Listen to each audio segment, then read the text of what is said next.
तो जैसे कि 34 पार्ट में मैंने एक्सप्लेन किया था आपको कि स्टॉक एंट्रीज हमें कैसे करनी है, मतलब स्टॉक आइटम के अंदर क्या क्या चीज़ें आती है। अब हम देखने वाले 35 पार्ट में प्रैक्टिकली इसे टैली प्राइम के अंदर हम कैसे एंट्री करेंगे।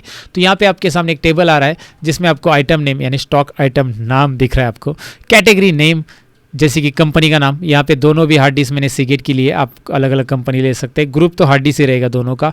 क्वांटिटी यहाँ पे दिया है दोनों का 2020, नंबर्स दिया है यूनिट नंबर्स रहेगा आपको, और रेट दिया है यहाँ पे, और गोडाउन दिया है, एक का अंधेरी और एक का मलाड।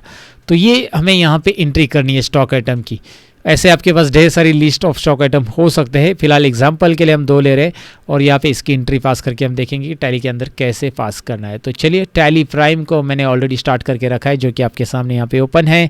यहाँ पे सबसे पहले हम जाएंगे क्रिएट के अंदर। देखिए टैली प्राइम के अंदर आपको डायरेक्टली क्रिएट ऑप्शन मिल रहा है सामने, वहाँ पे क्लिक करना है, एंटर करना है। मतलब एंटर करते ही आपको दिखाई देगा stock group, stock category, stock item, unit, location. यहाँ पे आपको ये जो चीज़ें दिखाई दे रही है, I make it zoom, stock group, stock category, stock item, unit and location, ये सारी चीज़ें हमें यहाँ पे क्रिएट करनी है।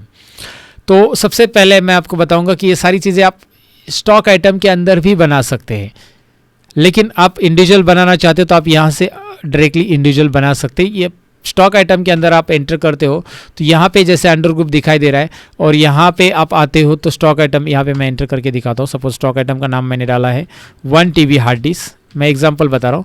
और यहाँ पे आने के बाद क्या आ रहा है, ये प्राइमरी, हमारे पास ग्रुप्स पूछा गया हमें, लेकिन हमारे पास कोई ग्रुप क्रिएट नहीं है। देखिए टैली के अंदर पहले से कोई ग्रुप नहीं है, तो यहाँ पे क्रिएट ऑप्शन जो दिखाई दे रहा है ना आपको, यहाँ से भी आप ग्रुप क्रिएट कर सकते हैं।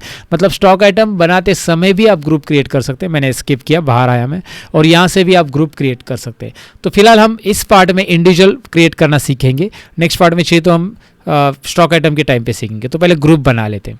स्टॉक ग्रुप के बारे में मैंने आपको बताया था। ग्रुप होता क्या है, ग्रुप मतलब उस प्रोडक्ट का मेन नाम। जैसे हमारा प्रोडक्ट है हार्ड डिस्क, तो हमारा मेन प्रोडक्ट का नाम है हार्ड डिस्क, ये हमारा मेन ग्रुप हो गया। इसका अंडर ग्रुप प्राइमरी रहेगा। और should quantities of items be added, ये ज़रा सवाल है मेरा आपसे कि ये क्या है, नहीं समझ में आया तो मैं बता देता हूँ, कोई प्रॉब्लम नहीं। Should quantities of be items added मतलब क्या है, इसे यस रखना है या नो रखना है। ये यस कभी रहेगा, नो कभी रहेगा, ध्यान से सुनिएगा। एक एक चीज़ को मैं यहाँ पे एक्सप्लेन कर रहा हूँ क्योंकि इसकी ज़रूरत आपको पड़ सकती है। इसे हम अगर यहाँ पे यस रखेंगे तो होगा क्या, जितनी भी हार्ड डिस्क के अंदर जितने भी आइटम्स हम ऐड करें, ये ग्रुप है ना, ये ग्रुप है तो इसके अंदर बहुत सारे आइटम्स ऐड होने वाले। 1 TB की हार्ड डिस्क ऐड होने वाली, 2 TB की, 500 GB की, अलग अलग हार्ड डिस्क ऐड होने वाली। तो इन सभी की क्वांटिटीज़ को ऐड करना चाहिए क्या, आपके लिए सवाल है ये। शुड क्वांटिटीज ऑफ आइटम्स भी एडिट करना है तो आप यस कीजिए, नहीं करना है तो आप नो कीजिए। ऑफकोर्स मैं यस रखूँगा यहाँ पे, क्योंकि 1 TB हार्ड डिस्क और 2 TB hard disk, suppose 1 TB की मेरे पास 10 हार्ड डिस्क है, 2 TB की मेरे पास 20 हार्ड डिस्क है, दोनों मिला के कितनी हार्ड डिस्क है, दोनों के ऐड होके 30 हार्ड डिस्क है। इसका क्वांटिटी मुझे ऐड करना है एक दूसरे में। तो आप बोलोगे तो ऐसे तो हमें सभी आइटम्स को ऐड करना ही पड़ता है, फिर यहाँ पे बाय डिफ़ॉल्ट यस ही क्यों नहीं दिया, ये ऑप्शन दिया है क्यों हमें नो करने के लिए। हमें नो भी करने की ज़रूरत पड़ सकती है। अब नो किस ग्रुप के लिए हो सकता है, मैं एग्जाम्पल बता देता हूँ, तो ध्यान से सुनिएगा। जैसे आप एक मैन्युफैक्चरिंग कंपनी में काम के लिए हो, या फिर आप ऐसे जगह पे कंस्ट्रक्शन लाइन में काम के लिए हो, तो उस समय वहाँ पे जो प्रोडक्ट होते हैं ना, वो प्रोडक्ट एक ही यूनिट के नहीं होते। क्या कहने का मतलब है मेरा, ध्यान से सुनिएगा। अब मैं हार्ड डिस्क जो बना रहा हूँ, मतलब हार्ड डिस्क बना नहीं रहा हूँ, हार्ड डिस्क जो एंट्री कर रहा हूँ हार्ड डिस्क स्टॉक आइटम की, ये एंट्री के अंदर आने वाले सभी स्टॉक आइटम्स एक ही यूनिट के, यानी कि 1 TB की हार्ड डिस्क भी नंबर में काउंट होगी और 2 TB की हार्ड डिस्क भी नंबर में काउंट होगी, राइट। कोई ऐसी नहीं कि एक 1 TB की हार्ड डिस्क किलो में काउंट होगी और 2 TB की हार्ड डिस्क नंबर में काउंट होगी, ऐसा बिल्कुल नहीं है, दोनों भी नंबर में ही काउंट होगी। तो यहाँ पे अलग अलग यूनिट नहीं यूज़ हो रहे, इसके अंदर आने वाले stock item, hard disk group के अंदर आने वाले सभी स्टॉक आइटम एक ही यूनिट के हैं, इसीलिए हम इसे यस रखेंगे और वो ऐड करना पॉसिबल है। आप कंस्ट्रक्शन लाइन में काम के लिए हो, वहाँ पे आने वाले प्रोडक्ट जो होते हैं, जैसे कि आपने एक रॉ मटेरियल एग्जाम्पल लिया, मैंने ग्रुप रॉ मटेरियल डाला, एग्जाम्पल बता रहा हूँ, ऊपर यहाँ पे आपने ग्रुप डाला रॉ मटेरियल। तो रॉ मटेरियल के अंदर जब आप कंस्ट्रक्शन लाइन के अंदर काम के लिए हो, तो रॉ मटेरियल के अंदर यहाँ पे यस रहेगा कि नो, नो रहेगा। क्यों, क्योंकि रॉ मटेरियल के अंदर सीमेंट भी आ रहा है, रॉ मटेरियल के अंदर स्टील भी आ रहा है। अब सीमेंट काउंट होता है बैग्स में, यानी कि गोनी में, अगर मैं आसान भाषा में बताऊँ तो, और गोनी 1 गोनी, 2 गोनी, 3 गोनी, यानी बैग्स, 3 बैग्स, 4 बैग्स। और स्टील जो होता है या फिर अलग अलग प्रोडक्ट होते हैं उसमें स्टील होता है, वो काउंट होता है टन्स में। तो 1 ton cement, 1 ton steel and 10 गोनी सीमेंट, यानी कि दोनों मिलके 11 हो सकता है क्या, मुझे बताओ। दोनों ऐड कर सकते हैं हम, इसमें क्वांटिटी ऐड नहीं होगी। मतलब यहाँ पे दो अलग अलग यूनिट को हम ऐड ही नहीं कर सकते। आपको बोला कि 10 गोनी सीमेंट है, उसके साथ इसको ऐड करो 2 टन सीमेंट को, 2 टन स्टील को, तो दोनों मिलके कितना हो गया, ऐसा आप बोल सकते हैं क्या 12 हो गया? नहीं, बिल्कुल नहीं बोल सकते, क्योंकि 2 टन किलोग्राम मीटर इन दोनों यूनिट को ऐड नहीं किया जा सकता। किलोग्राम लीटर इनको ऐड नहीं, मतलब यूनिट, दो अलग अलग यूनिट के प्रोडक्ट एक दूसरे में ऐड होना पॉसिबल नहीं है, ये मेरा सिंपल कहना है।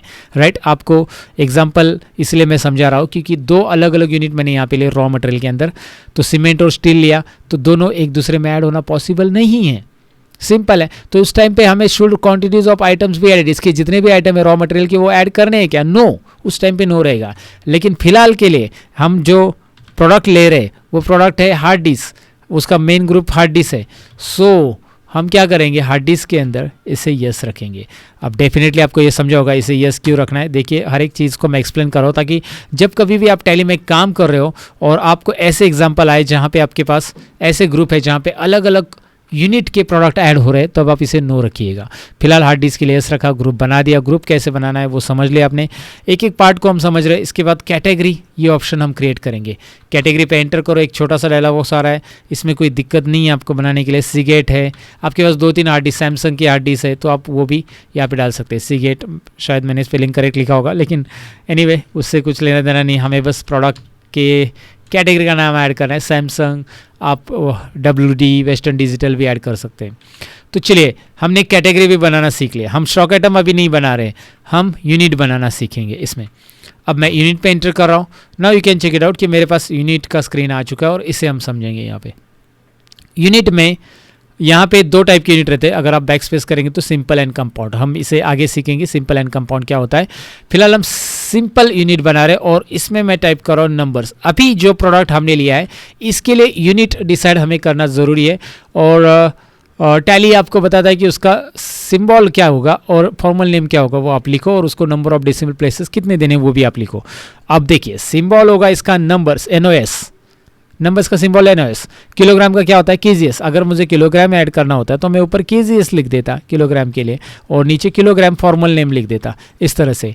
तो जो भी आपको ऐड करना है यहाँ पे इस तरह से ऐड करना है। लेकिन यहाँ पे एक बात याद रखनी है, आपके प्रोडक्ट के अकॉर्डिंग ही ये यूनिट होना चाहिए। तो मेरे हार्ड डिस्क नंबर्स में काउंट हो गया, आपको 1 hard disk, 2 hard disk, 10 hard disk, 15 hard disk, kilo में तो नहीं होगी, 10 किलो हार्ड डिस्क ऐसा तो नहीं होगी, इसलिए मैं यहाँ पे नंबर्स यूनिट लूँगा। आपके प्रोडक्ट के अकॉर्डिंग ये यूनिट रहेगा। तो आप जिस कंपनी में, जिस ऑर्गेनाइजेशन में काम कर रहे हो, वहाँ पे प्रोडक्ट किस में काउंट हो रहे हैं वो ध्यान देना ज़रूरी है। राइट, तो मैं जो पढ़ा रहा हूँ वैसे आप जाकर काम करोगे तो मतलब नहीं होगा ना, आपको आपका थोड़ा सा दिमाग भी यूज़ करना पड़ेगा।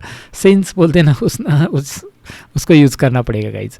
तो डेफिनेटली आपको ये समझा होगा कि भाई यूनिट आपको वैसे यूज़ करना है। लीटर का प्रोडक्ट है, मतलब लीटर लिक्विड में काउंट हो रहा है, लीटर्स में पेट्रोल, डीजल वगैरह, 1 लीटर, 2 लीटर, 3 लीटर, तो वैसे आप लीटर यहाँ पे ऊपर टाइप करोगे और नीचे लीटर्स आएगा। क्लियर है आपको यूनिट क्रिएट करते समय। और एक चीज़ और है, नंबर ऑफ डेसिमल प्लेसेस। ये यहाँ पे क्या क्यों दिया है, इसे मैं 0 रखूँगा तो चलेगा क्या? हाँ, इस यूनिट के लिए ये 0 रहेगा तो चलेगा, और मैं इसे एक्सेप्ट करूँगा तो चलेगा। लेकिन फिर यहाँ पे 0 की जगह अलग क्या लिखा जा सकता है और कौन से यूनिट के लिए लिखा जाएगा? 0 की जगह आप यहाँ पे मैक्सिमम 4 लिख सकते हैं। टैली के अंदर मैक्सिमम 4 डेसिमल प्लेसेस अलाउड है, लेकिन हम स्टैंडर्ड डेसिमल प्लेसेस जो यूज़ करते हैं डिफ़ॉल्ट, वो 2 डेसिमल प्लेसेस है। अब ये 2 डेसिमल प्लेसेस होते क्या है? पॉइंट के बाद की वैल्यूज़, सबको पता है यार, डेसिमल प्लेसेस मतलब पॉइंट के बाद की वैल्यूज़। लेकिन ये 2 डेसिमल प्लेसेस नंबर के लिए दिए तो चलेगा क्या? नहीं, ज़रूरी नहीं है, क्योंकि नंबर में डेसिमल प्लेसेस काउंट ही नहीं होते। हमारा प्रोडक्ट है हार्ड डिस्क, हमारा प्रोडक्ट सपोज कोई भी इलेक्ट्रॉनिक प्रोडक्ट ले लो, मॉनिटर है, टीवी है, तो अगर आपको टीवी खरीदने और आप शॉप में जाते हो तो वहाँ पे आप क्या बोलते हो, 3.5 टीवी दो। पॉसिबल है क्या? दुकानदार बोलेगा यार पागल हो गए क्या, भाग इधर से। सो सिंपल लॉजिक है यहाँ पे कि भाई 3.5, 4.5, 5.5 ये चीज़ें नहीं आएगी, यानी कि डेसिमल प्लेसेस उसमें नहीं आता है। कौन से यूनिट में? जो यूनिट कंप्लीटली काउंट हो रहा है, जैसे नंबर यूनिट कंप्लीटली काउंट हो रहा है। लेकिन फिर डेसिमल प्लेसेस कहाँ पे आता है? 3.5 kg, 3.5 kg कहाँ पे आता है? केजी, किलोग्राम में। 3.5, 4.5 kg किलोग्राम में आता है, लीटर में आता है, मीटर में। यहाँ पे डेसिमल प्लेसेस आता है, वहाँ पे डेसिमल प्लेसेस लिखना पड़ेगा। तो अगर मेरा यूनिट यहाँ पे, मतलब मैं बना रहा हूँ यूनिट किलोग्राम्स रहता तो वो 2 डेसिमल प्लेसेस हम लेते, लेकिन ये नंबर्स हैं तो यहाँ पे डेसिमल प्लेसेस हम बिल्कुल नहीं लेंगे, बराबर ना। तो डेसिमल प्लेसेस हम 0 रखेंगे। तो याद रखो किलोग्राम के टाइम पे 2 डेसिमल प्लेसेस कंपलसरी ले लो। अगर आप नहीं लेते हो तो आपकी टैली में मिस्टेक्स क्या होने वाली है, आप यहाँ पे 0 रखोगे किलोग्राम के टाइम पे। तो जब आप प्रोडक्ट ऐड करने जाओगे और वहाँ पे प्रोडक्ट है किलोग्राम में, शुगर है 3.5 kg, आपने 3.5 kg लिखा तो बिल में वो 4 kg शो करेगा, राउंड फिगर शो करेगा। आपने 3.40 kg लिखा तो वो बिल में 3 kg शो करेगा, राउंड फिगर, डायरेक्टली कम, लो राउंडिंग मेथड। तो यहाँ पे क्या, नॉर्मल राउंडिंग मेथड एक्चुअली। यहाँ पे होगा क्या प्रॉब्लम, यहाँ पे आपका डेसिमल प्लेसेस नहीं आपने ऑन रखा है 2, इसलिए वो डेसिमल प्लेसेस ऑटोमेटिक वहाँ पे नहीं लेने वाला, 0 डेसिमल ले लेगा। इसीलिए किलोग्राम लीटर लेते समय यहाँ पे 2 डेसिमल रखना है। जब आप काम कर रहे हो, एक्चुअली आप कंपनी में काम करने जाने वाले हो, तो अभी आपके पास आपका जो प्रोडक्ट है उसके हिसाब से आपको डेसिमल प्लेसेस यहाँ पे रखने पड़ेंगे। प्रोडक्ट किस में काउंट हो रहा है उसको यूनिट असाइन करो, यूनिट के अकॉर्डिंग डेसिमल प्लेसेस असाइन करो। ये चीज़ें यहाँ पे याद रखो। फिलहाल आपको ये समझा होगा, मैं यहाँ पे एक्सेप्ट करता हूँ। तो हमने यहाँ पे यूनिट भी बना लिया, एस्केप का। तो हमने 3 चीज़ें बनाई, हमने ग्रुप बनाया, कैटेगरी बनाया और यूनिट बनाया। इस पार्ट में इतना ही हम सीखते हैं। पार्ट 36 में मिलते हैं आगे के टॉपिक के साथ। Bye bye guys.